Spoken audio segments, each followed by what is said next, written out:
ذکر خاص متولدین هر ماه برای رفع مشکلات زندگی. فروردین آیت الکرسی به اضافه سوره کهف. اردیبهشت 4 قل به اضافه سوره یاسین. خرداد 4 قل به اضافه صدقه دادن هر روز. تیر بخشیدن دیگران به اضافه سوره نبع. مرداد فروتنی داشتن به اضافه سوره الرحمن. شهریور صله رحم به اضافه سوره واقعه. مهر سوره ملک به اضافه صدقه دادن. آبان سوره قریش به اضافه 100 تا صلوات. آذر آیت الکرسی به اضافه سوره زلزال. دی گذشت کردن به اضافه سوره تکویر.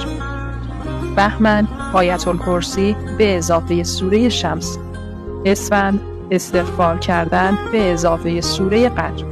برای عزیزانت ارسال کن و اگه حاجت مهمی داری حتما پیج خدا میگه رو فالو کن.